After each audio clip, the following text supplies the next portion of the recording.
উড়ন্ত মেঘের দুরন্ত ডানায়। লিখেছেন নূরজাহান আক্তার আলো। পর্ব 2। তারপর ঠিক হলো আগামীকাল বিকালে সবাই রওনা দেবে। ঠিক সময় বাসের কাছে যেন সবাই পৌঁছে যায়। তারপর রাতের খাবার একসে দেখে সবাই বিদায় নিয়ে চলে গেল। শীতল মনের আনন্দে নাচতে নাচতে নিজের জামা কাপড় গুছিয়ে ফেল, কিন্তু সিমিন এসে বকতে বকতে সেসব রেখে আরামদায়ক ড্রেসগুলো ট্রলিতে ভরল। শীতল মুখ লটকে শুধু দেখে গেল।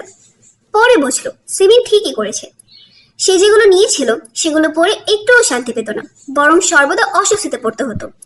এই জন্যই বুঝে বলে মায়েরা সেরা। সন্তানদের জন্য নেওয়া মায়ের সিদ্ধান্ত কখনো খারাপ হতে পারে না। পরের দিন সকালবেলা শীতল শয়নের রুমে এসে জুতার কথা চুপি চুপি জানালো।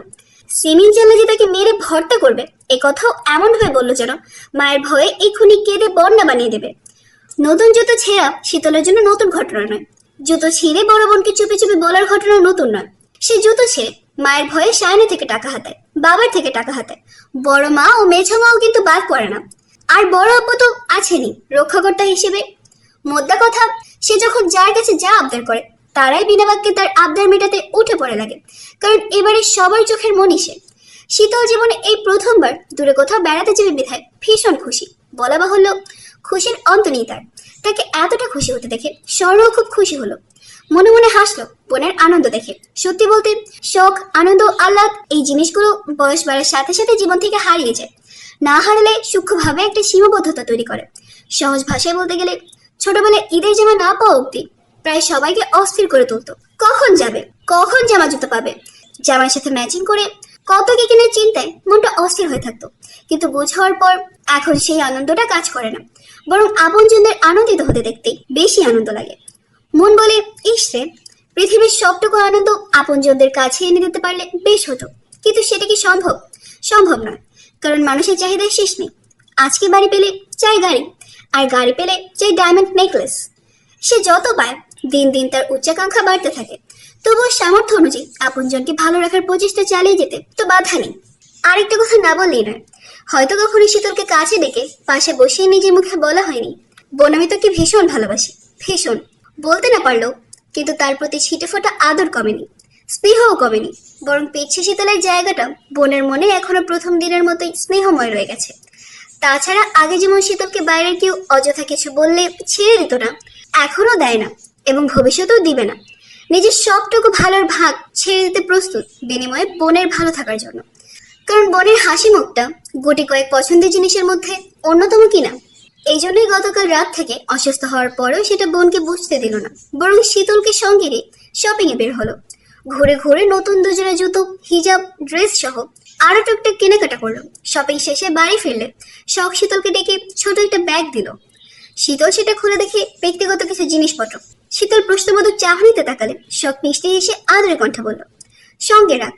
বোনকে অনায়াসে যা বলা যায় সেটা ভাইদের বলা যায় না। তাছাড়া পার্সোনাল জিনিসপত্র সবসময় ক্যারি করা বুদ্ধিমানের কাজ। চাচাতো বোন শখের ইঙ্গিত বোকা শীতল আজ সহজে বুঝলো। মনে মনে হিসেব করে দেখলো পিরিয়ডের ডেট আসতে দেরি, তবুও বুঝতারের মতোই ব্যাগটা ট্রলিতে রাখলো। সেখানে গিয়ে কি করবে না করবে, কার জন্য কি আনবে, সেসব নিয়ে একজোট আলোচনাও হলো। সাম্য, সৃজন, শীতলের যাওয়ার কথা শুনে তারাও যাওয়ার জন্য বায়না ধরলো, কিন্তু লাভ হলো না। এই নিয়ে কতক্ষণ ঘ্যান ঘ্যান করে খেলতে গেল তারা।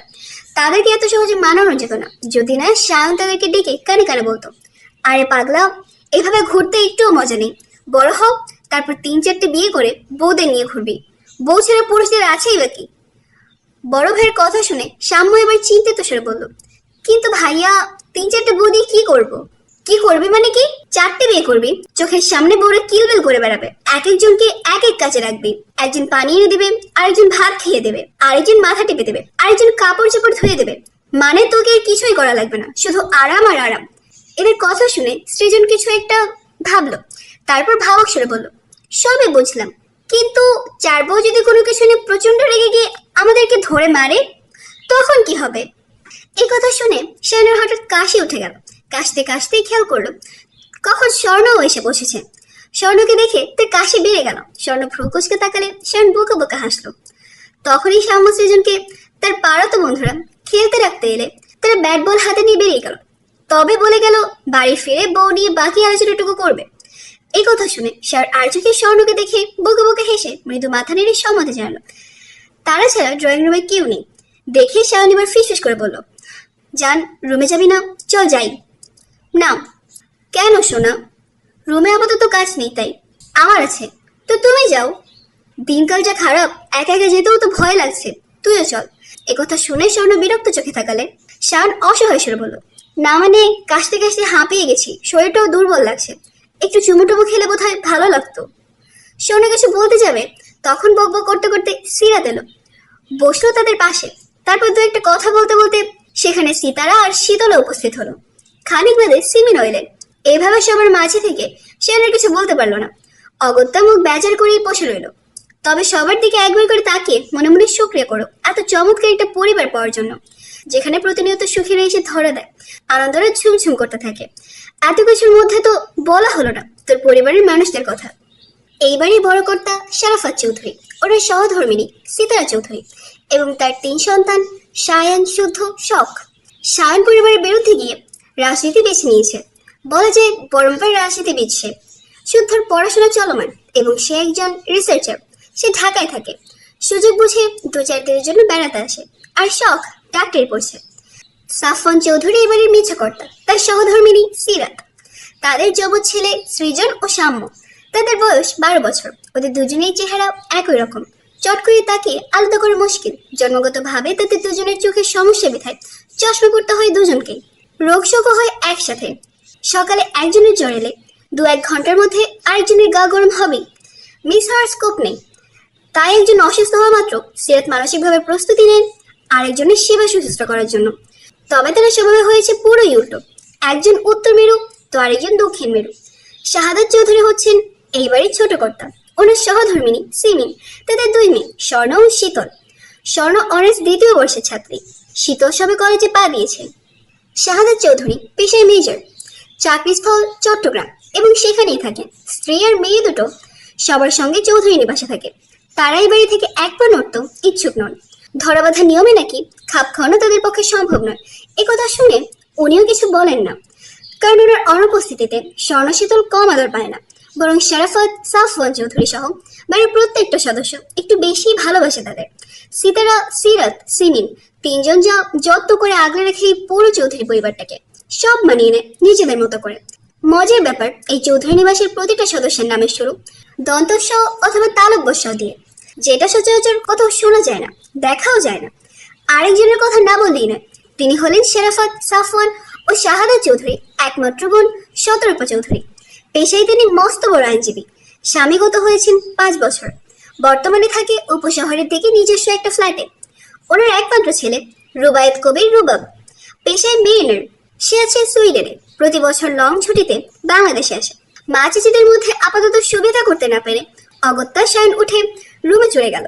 তবে যেতে যেতে স্বর্ণকে ঠিক ওই চোখ রাঙাতে ভুলল না। স্বর্ণ দেখেও না দেখার ভান করে রইল, কারণ পাগলে কত কি বলে করে, সবকিছুকে কি পাত্তা দিলে চলে?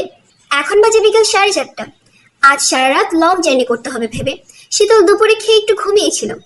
এক ঘুমিয়ে বিকেল গড়িয়ে গেলেও তার ওঠার নাম নেই। সিমিন তাকে 2বার ডেকে গেলে সে শুধু হুম হুম করে পুনরায় ঘুমে তলিয়ে গেছে। 3বারের বেলায় ডাকতে এলে শীতল ঘুম ঘুম চোখে বলে, পুরো ঘুম হয়নি, ডেকো না তো আম্মু। সময় হয়ে এলো, যাবি না? না। তাহলে কি শুদ্ধকে চলে যেতে বলবো? মেয়ের কথা শুনে সিমিন দরজার কাছে গিয়ে বলল, শুদ্ধ, আব্বা তুই চলে যা, ও যাবে না। একথা শোনা মাত্রই শীতল ফট করে চোখ খুলে ঘাড় ঘুরিয়ে সিমিনের দিকে তাকালো। পরক্ষণে দৃষ্টি ছুড়ল দেওয়াল ঘরের দিকে। শুদ্ধ তাকে বারবার বলেছিল 4টায় রেডি হয়ে থাকতে, আর এখন বাজে 4:34। সে এবার হুড়মুড় করে উঠে চেঁচিয়ে শুদ্ধকে আরেকটু অপেক্ষা করতে বলে ওয়াশরুমে ছুটল। চট জলদি ফ্রেশ হয়ে এসে দেখে সিমিন তার সব কিছু বের করে বিছানায় থরে থরে সাজিয়ে রেখে চলে গেছে। সে মায়ের কাছে মিষ্টি করে হেসে বিড়বিড় করে বলল, না রে, মেজরের বউটা ভালোই আছে, মাঝে মাঝে একটু খ্যাচখ্যাচ করে, এই যা। এই কথা বলে সে নিজেই ফিক করে হেসে ফেলল। অতপর জার্নির জন্য মানানসই এমন একটা পোশাকে রেডি হলো। মাথায় সুন্দর করে হিজাব বাঁধল, ডাগর ডাগর চোখে চিকন করে কাজল, ঠোঁটে হালকা লিপ বাম দিল। ব্যাস, তার সাজগোজ এখানেই শেষ।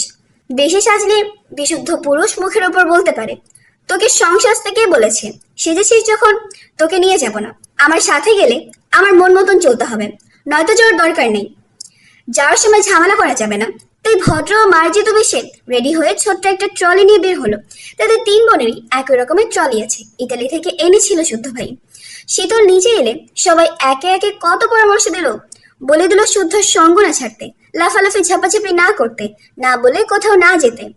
শীতল চুপ করে শুনলো। একটু পরেই শুদ্ধ এলে শীতল ভ্রু জোরে কুচকে তাকালো, কিন্তু কিছু বলার সাহস পেল না, কারণ ওই যে কিছু বললে যাওয়া ক্যান্সেল হয়ে যেতে পারে।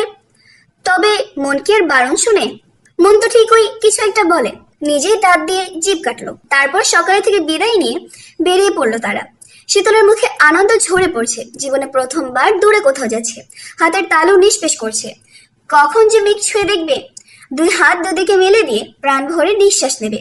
সাজেক ভ্যালি, নীলগিরি, থানচি, রিমাক্রি আমি এখন ঘুরে ঘুরে দেখবে। বড় বড় পাহাড়ে উঠবে, পাহাড়িদের সাথে কথা বলবে, তাদের জীবনযাত্রা, খাদ্যাভ্যাস ও পোশাক সব সামনে থেকে দেখবে। নানা তিক্ত মিষ্টি অভিজ্ঞতা করাবে, স্মৃতি মুঠোবন্দি করবে। পাহাড়ের আনাচে কানাচে যত আনন্দ আছে সব লুফে নেবে। আর শুদ্ধ ভাইকে বলবে পাহাড়িরা যেমন থামি পড়ে ওইরকম থামি কিনে দিতে। তার খুব শখ থামি পরার। শীতল গাড়িতে বসে জানালা দিয়ে তাকিয়ে যখন আপন মনে এসব ভাবছিল, তখন শুদ্ধ হঠাৎ বলল, এই যে রানী এলিজাবেথ, কিছু কথা বলি, আপনার গোবর ভর্তি মাথায় গেঁথে নিন। আমি কিন্তু এক কথা বারবার বলতে পারবো না। কি কথা শুদ্ধ ভাই? আমি আর আপনি বাদে যারা যাচ্ছে সবাই কাপল। মাঝে মাঝে চোখে অনেক কিছুই পড়বে, যেসব দেখেও না দেখার ভান করবেন। আপনার যা স্বভাব, কিছু দেখলেই ড্যাব ড্যাব করে তাকিয়ে থাকবেন না, ওকে? আর আর কি, আমার বন্ধুরা আমাকে নিয়ে যে যাই বলুক, বিশ্বাস করার দরকার নেই। সত্য কথা বললেও বিশ্বাস করবো না? না, যতক্ষণ না আমি বলবো, আমি ব্যাখ্যা দেব। ওকে। অনেক ছেড়ে যাচ্ছে, সবাই যে ভালো তা কিন্তু নয়। আমার বোন ভেবে কথা বলতে এলে খেজুরে আলাপ জমাতে যেন না দেখি। যদি দেখি তুই আমার কথা অমান্য করেছিস কিংবা অবাধ্য হয়েছিস, তাহলে বানরের থাপ্পড় যদি না খাইয়েছি তো আমার নাম বদলে রাখিস। শুদ্ধর কথা শুনে শীতল মুখ লটকে তাকিয়ে রইল। যেতেই পারলো না, এখনই শুরু হয়ে গেল হুমকি ধামকি। এখন পদে পদে আদেশ বাড়ি, এটা করবি না, সেটা করবি না, এদিকে তাকাবি না, ওদিকে তাকাবি না, আরো কত কি। কিন্তু কি আর করার, ঘুরতে হলে মানতেই হবে। যেতে যেতে জ্যামে পড়ে আরো কিছুক্ষণ কাটলো তাদের। প্রায় আধা ঘন্টা পর কলেজ মাঝে এসে পৌঁছালো তারা। ড্রাইভারকে গাড়ি নিয়ে চলে যেতে বলে শুদ্ধ শীতলকে নিয়ে সামনে এগোলো। তারা হাঁটতে হাঁটতে যাচ্ছিল আর কথা বলছিল। হঠাৎ একজন ডাকাত শুদ্ধ শীতলকে দাঁড়াতে বলে গেল কথা বলতে। চাপা সুরে ধমকেও গেল, এক পা নড়লে এখানেই ফেলে যাবে তাকে। শীতল ঘাড় কাট করে জানালো সে এখানেই দাঁড়িয়ে থাকবে। এদিকে দূর থেকে শীতলকে দাঁড়িয়ে থাকতে দেখা মাত্রই অর্ঘ হাতের কাজ হাসানকে দিয়ে এগিয়ে গেল শীতলের দিকে। তার দেখা দেখি দাঁত বের করে কামড়ানো গেল। তাদের হাসি বলে দিচ্ছে তার কথা। গিয়ে দুজনে শীতলের সাথে কথা বললো, কোথায় কোথায় যাবে, কত মজা করবে সব বললো। জোরে জোরে কাপল হাত ধরে ধরে করে তাদের সামনে দিয়ে যাচ্ছে, হাসাহাসি করছে। তাদের দেখে অর্কের মাথায় দুষ্ট বুদ্ধি ভর করলো। সে ফট করে বলল, শীতল, আমরা হলাম দিল খোলা, সম্পর্কের টানে তোমার ভাইয়াও হই। আমরা কিন্তু বলবো না শীতল, কাউকে পছন্দ করা যাবে না, ভালোবাসা যাবে না, সব করা যাবে। ইভেন বেড়াতে গিয়ে যাকে পছন্দ হবে একবার বলবে, আমরা সেটিং করে দেবো। শুধু শর্ত একটাই, ছেলে আমাদের শুদ্ধ, মানে তোমার শুদ্ধ ভাইয়ের মতো স্মার্ট আর জিনিয়াস হতে হবে।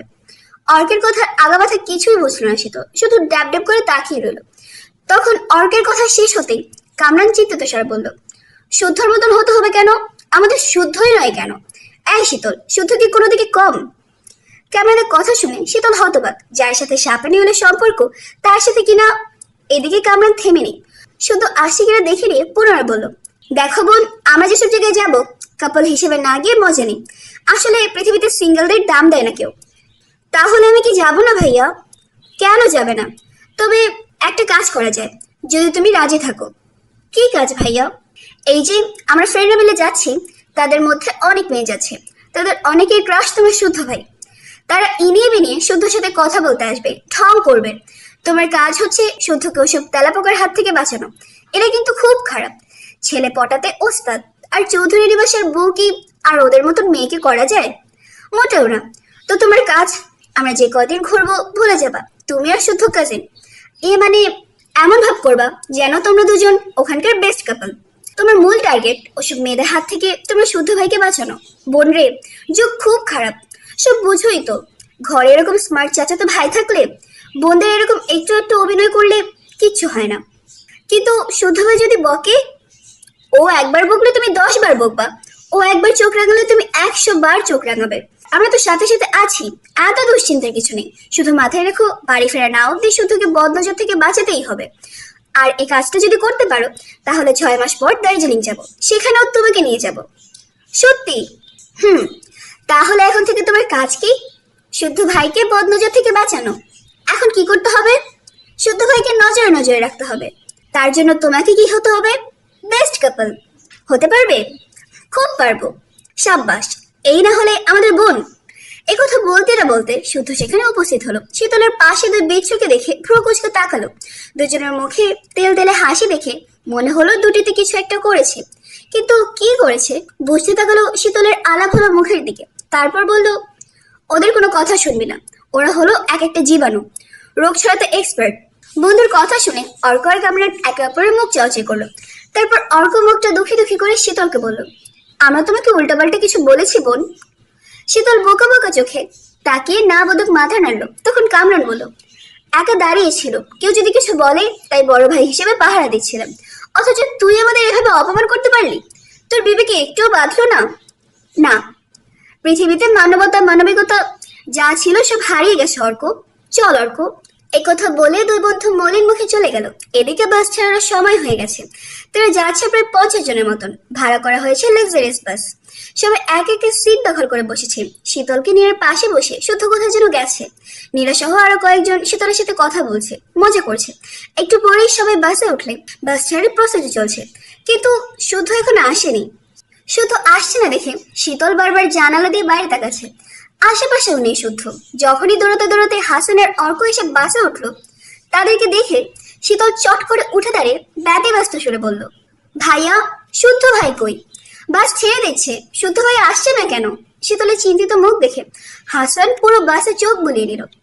সত্যি শুদ্ধ নিয়ে দেখে ড্রাইভারকে আরেকটু অপেক্ষা করতে বলে নিচে নামলো শুদ্ধকে খুঁজতে। তাকে যেতে দেখে শীতলও নামলো। চিন্তিত মুখে তাকালো আশেপাশে। কামরান অর্কর সাথে সাথে শীতল খুঁজে দেখতে সামনে এগিয়ে গেল। তার চোখে মুখে ভয়। হঠাৎ অর্ক চিৎকার করে একটা গাছ দেখিয়ে বলল, আরে ওইটা আমাদের শুদ্ধ না? ওকে ওখানে কে বেঁধে রাখলো? অর্কের বলতেই দেরি। শীতল সেদিকে দৌড়ে যেতে কাল বিলম্ব করেনি। শুদ্ধকে বাধা অবস্থায় দেখে সে রীতিমতো হাওয়া করে কাটতেও শুরু করেছে। শক্ত করে বাঁধা দড়ি খুলতে চেষ্টা করলো। শুদ্ধ সারা গায়ে বারবার তাকাচ্ছে আঘাতের চিহ্ন আছে কিনা দেখতে। এত শক্ত করে বাঁধা খুলতেও পারছে না। এদিকে শুদ্ধ শীতলের কান্নারত মুখ দেখে বন্ধুদের দিকে বিরক্ত চোখে তাকালো। তার তাকানো দেখে সবকটা 32 পাটি দাঁত বের করে হাসলো। শীতল কাঁদতে কাঁদতে অনেক কষ্টে শুদ্ধর হাতের বাঁধন খুলে দিলে স্যান্ডি বলল, বন্ধু, তোকে এভাবে কে বাঁধলো? ওই সারিকার দল নাকি? কত করে বলি সাবধানে থাক, একটা কথাও তো শুনিস না। ভাগ্যিস শীতল তোর খোঁজ করেছিল, নয়তো বাস ছেড়ে দিত আর ওরা তোকে রেপ করে এখানে ফেলে যেত। আহারে, আমরাও অকালে তোকে হারাতাম রে বন্ধু। স্যানির কথা শেষ হতেই নাটকবাজ কামরান বলল, এই জন্য তো তোর উচিত শীতলকে বউ করে না। ওর মতো আর কেউ তোকে চোখে হারাবে না। আমি কি ভুল বলেছি শীতল? এদিকে শীতল হতভম্ব, কোন কথা কোথায় নিয়ে আটকাচ্ছে এরা। তবে শুদ্ধ কিন্তু থেমেনি। সে আশেপাশে তাকিয়ে কিছু না পেয়ে গাছের ডাল ভাঙতে তার মতিগতি বুঝে সবকটা বিচ্ছু দৌড়াতে শুরু করলো। নয়তো আজ তোদের হাড় গোড় চুর চুর করতে কার্পণ্যবোধ করবে না শুদ্ধ। তোর এই পাজিগুলোই শয়তানি করে তাকে এতক্ষণ বেঁধে রেখেছিল। শুদ্ধকে নিয়ে শীতলের মনে ভয় ঢোকাতে চেয়েছিল। ওরা গেলে শুদ্ধ ঘাড় ঘুরে তাকালো শীতলের দিকে। এইটুকু সময়ের মধ্যে ব্যাঙাচি কেঁদে কেটে চোখ মুখ লাল করে ফেলেছে, ফোবাচ্ছে রীতিমতো। তাকে তাকাতে দেখে শীতল হেঁচকে তুলে কাঁদতে কাঁদতে বলল, এই মুহূর্ত থেকে আপনি যেখানে যাবেন আমিও সেখানেই যাব। ভুলেও আপনাকে একা কোথাও যেতে দিব না আমি। যদি আমার কথা না শোনেন বড় আব্বুকে বিচার দিব। শুধু জবাব দিল না। তার রুমাল এগিয়ে দিয়ে মুখ মুছতে ইশারা করলো। শীতল মুখ মুছে রুমাল ফেরত দিলে শুদ্ধ নাক মুখ কুচকে সেটা নিল না, বরং তার হাত ধরে বাসে উঠলো। বাসের সামনের দিকে একটা একটা করে সিট খালি রেখে শুদ্ধ ভ্রু কুচকে তাকালো বন্ধুদের দিকে। মিটে মিটে হাসতে হাসতে সবাই এদিক ওদিক তাকাচ্ছে। এখানেও তারা কল কাটি নিয়েছে, বসে বাকি নেই। সিট ফাঁকা নেই দেখে শীতল ফিসফিস করে বলল, আমি কিন্তু অন্য কারো পাশে বসবো না শুদ্ধ ভাই। বসতে হবে না, সিট যেহেতু ফাঁকা নেই বাড়ি চল। একথা বলে শীতলের হাত ধরে নেমে যেতে গেলে বাকিরা লাফ মেরে উঠে শুদ্ধকে জাপটে ধরে আটকালো। নীরা শীতলকে ডেকে পাশে বসতে বললে শীতল অপ্রস্তুত হেসে কিছু বলার আগে শুদ্ধ বলল, সমস্যা নেই, তুই বস। একথা বলে শুধু শীতল কণ্ঠে এবার হাসানকে বলল, বাড়াবাড়ি করিস না, যেতে দে। আরে ভাই, মজা করছে তো। এই রনি, উঠ ভাই, ওদেরকে বসতে দে। নয়তো এবারে আটকানো যাবে না। বসা নিয়ে এত কথা হচ্ছে দেখে শর্মিলা নামের একটি মেয়ে বলল, এই পিকচারটা কে রে শুদ্ধ? তাহলে কি আমরা ভাবে পেয়ে গেলাম?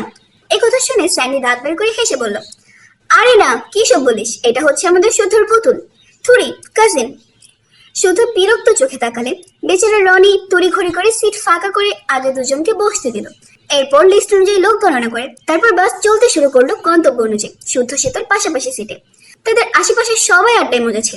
শুদ্ধ একবার তাকালে শীতল মিষ্টি করে হেসে বলল, পানি খাবো। শুকনো খাবার আছে। হুম, পানি দেন শুধু। পানি এগিয়ে দিলে শীতল খেতে গিয়ে বাসের ঝাঁকুনিতে বোতল উছলে হিজাব ভিজিয়ে ফেললো। শুদ্ধ বকবে ভেবে মুখ কাচুমাচু করে তাকালো আশেপাশে, কিন্তু শুদ্ধ কিছুই বলল না। টিস্যু এগিয়ে দিয়ে বোতল নিয়ে রেখে দিল। একটু পর শুদ্ধর ফোনে বাড়ি থেকে কল আসতে লাগলো। সবার কত চিন্তা শীতলকে নিয়ে, অথচ যাকে নিয়ে চিন্তিত তার কোনো ধ্যানই নেই। সে জানালা দিয়ে তাকিয়ে বাইরের দৃশ্য দেখছে। মাথায় হিজাব বাঁধা বিধায় হিজাবের এক কোণা অবাধ্য বাতাসে উড়ছে। হঠাৎ তার কিছু কথা মাথায় আসতেই সে ঘাড় ঘুরে শুদ্ধর দিকে তাকালো। শুধু আপন মনে ফোন স্ক্রল করছিল আর বন্ধুদের কথার মাঝে মাঝে জবাব দিচ্ছিল। শীতল হঠাৎ শুদ্ধর বাহুতে আঙুল দিয়ে খুঁজে মেরে ফিসফিস করে রাখলো। তারপর বলল, শুদ্ধ ভাই, আমরা কোথায় যাচ্ছি? শীতলের খোঁচাখুচিতে শুদ্ধ ফিসফিস করে জবাব দিল, আমার শ্বশুর বাড়ি। বলুন না, গতকাল শুনেছি মেঘের রাজ্যে যাচ্ছি, কিন্তু মেঘের রাজ্য কোথায়? আমার কি মনে হয় জানিস, তোর বাপ টাকা খরচ করে জায়গা পায় না, এজন্য তোকে শুধু শুধু কলেজ পাঠায়। কলেজ পড়েও মেয়ে, অথচ জানে না মেঘের রাজ্য কোথায়। খ্যাচ না করে বলে দিলেই তো পারেন। সবাই সবকিছু জানে নাকি? লং জার্নি করতে হবে, কানের কাছে বক বক না করে ঘুমা, পরে ঘুমাবো। একথা বলে কানে ইয়ারফোন গুঁজে বাইরের দৃশ্য দেখার মন দিল। মাগরিবের আজানের পর বাস ছেড়েছে। যেতে যেতে এশার আজান হলো। রাত বাড়তে থাকলো নিজ নিয়মে। সময় কাটাতে কত খুনসুটি হাসাহাসি হলো। সবাই মিলে গানের পোস্টার সাজালো। এভাবে আরো কয়েক ঘন্টা অতিবাহিত হলো। রাত 10:30টার দিকে বাস থামিয়ে খাওয়া দাওয়া সেরে আবার বাসে উঠলো। এটা ওটা নিয়ে আরো কিছুক্ষণ গল্প আড্ডা চললো। রাত জাগলে শরীর খারাপ করবে ভেবে বাসের সকলে ঘুমানোর প্রস্তুতি নিল। ঘুমানোর সুবিধার্থে লাইট বন্ধ করে দেওয়া হলো। বাসে চলছে পিনপতন নিরাপত্তা, এসি চলছে বিধায় সব জানালা বন্ধ। আরো কিছুক্ষণ পর সকলে ঘুমিয়ে গেলে শীতল এবার সারা রাত আঙুল দিয়ে শুদ্ধকে খোঁজা মারতে মারতে ফিসফিস করে ডাকলো, শুদ্ধ ভাই। আরে এই শুদ্ধ ভাই, আরে বাস শুনেন না একটু। ভাষা ঠিক কর, নয়তো থাপড়ে তোর দাঁত ফেলে দেবো, বেয়াদব। বাপের ক্যাম্পে বসে মশে না দাঁড়িয়ে মেয়েটাকে ভদ্রতা জ্ঞানের শিক্ষা দিলেও তো পারে। খবরদার বলছি, বাবাকে টানবেন না। টানবো, 1000 বার টানবো, যা পারিস করে নে। ভালো হচ্ছে না কিন্তু, এমন ভাবে বলছিস যেন ভালো করে উল্টে দিস। করি না, করবো না। যে জন কৃতজ্ঞতা প্রকাশ করতে জানে না, আমি সেই জনের ভালো করতে পারবো না। তোর ভালোর জন্য আমি মরে যাচ্ছি না। একথা শুনে শীতল অন্ধ করে মুখ ভেঙে দিয়ে কিছু বলতে গিয়ে থেমে গেল। তারপর গলা খাকারে দিয়ে আশেপাশে তাকে পুনরায় ফিস করে বলল, হ্যালো মিস্টার সোয়াইব, একটু শুনবেন প্লিজ। তোর কথা শুনে শুদ্ধ নড়ে চড়ে বসে এবার ছোট করে জবাব দিল, বলছিলাম যে হিজাবটা খুলি, শান্তি পাচ্ছি না। ফোনে ফ্ল্যাশ অন করবো নাকি অন্ধকারে পারবি? পারবো। পারবো বললেও পিনের খোঁজা খেয়ে ঝাঁকিয়ে উঠতেই শুধু পকেট থেকে দ্রুত ফোন বের করে লাইট অন করলো। শীতল হিজাব খুলে মাথায় শুধু ওড়না দিয়ে রাখলো। তারপর সিটে 2 পা তুলে আরাম করে বসলো। এইবার শান্তি লাগছে, কিন্তু কেন যেন মনের অস্থিরতা কমছে না। তাকে উসকুস করতে দেখে শুধু বিরক্তির সুরে বলল, ওয়াশরুমে যাবি? না। তাহলে তো নড়ছিস কেন? হয় নিজে ঘুমাও, নয়তো আমাকে ঘুমাতে দে। শান্তি পাচ্ছি না তো। মাঝরাতে চলন্ত বাসে তোর শান্তি খুঁজতে পারবো না আমি। আপনাকে কিছু করতে হবে না, আমার শান্তি আমি খুঁজে নিচ্ছি। একথা বলে সে তাদের 2 সিটের মাঝে হাতল তুলে একটু সরে এসে শুদ্ধ শরীর এসে বসলো। কয়েক সেকেন্ডের ব্যবধানে শুদ্ধর একটা হাত আঁকড়ে ধরে মাথা রাখলো শুদ্ধর কাঁধে। শুদ্ধ ভ্রু কুচকে দেখলো ব্যাঙাচির কাণ্ড। তার মানে এতক্ষণ ধরে তার কাঁধে মাথা রাখতে পারছিল না বলে অস্থির অস্থির করছিল। বাসের লাইট অফ হওয়ার দরুন সুযোগ পেয়ে গেছে। এদিকে শুদ্ধর কাঁধে মাথা রেখে একটু মুখ উঁচিয়ে প্রাণ ভরে শ্বাস টানলো শীতল। তার কাণ্ডে শুদ্ধ আলতো করে মাথায় থাপ্পড় মারলো, কিন্তু শীতল শুনলো না। একই কাজ বারবার করলো। একটু পরে আরেকটু গা ঘেঁষে শীতল ফিস করে বলল, বিকালে অর্কর কামরান ভাই বুদ্ধি দিয়েছে, আমি যেন আপনাকে নজরে নজরে রাখি। কাজিন টাজিন বাদ, অন্য কাপলদের মতো করে যেন চলি, মানে সবার সামনে যেন ভালোবাসে বেশি অভিনয় করি। শীতলের কথা শুনে শুদ্ধ এবার নিচে সরে ফিস করে বলল, তুই কি বললি? মনে মনে হেসেছি, কারণ তারা তো আর জানে না আমাদের মাঝে কিছু মিছু আছে। কি আছে? কিছু মিছু। কিছু মিছু কি? একটু বিশ্বাস, একটু ভরসা, একটু নির্ভরতা, আর এক আকাশ সমান ভালোবাসা। একথা শুনে শুদ্ধ নিজের ঠোঁট কামড়ে নিঃশব্দে হাসলো। অন্ধকারে সেই হাসি শীতলের অদেখাই রয়ে গেল। তবে শীতলকে এখন একটু রাগাতে বিরক্তি সুরে বলল, আমি কাউকে ভালো টালো বাসি না। আমিও। তবে 3 মাস ধরে লুকিয়ে লুকিয়ে প্রেম করছি, বাড়ির কেউ জানে না। সবার সামনে এমন ভাব করি যেন ভাজা মাছটি উল্টে খেতে জানি না, অথচ তলে তলে শুধু মাছ না, মাছের কাঁটাটাও চিবিয়ে চিবিয়ে খেয়ে ফেলেছি। একথা বলেই নিজেই গা দুলিয়ে নিঃশব্দে হাসতে লাগলো। শুদ্ধ ঠোঁটো মুচকি হাসি। সে বলল,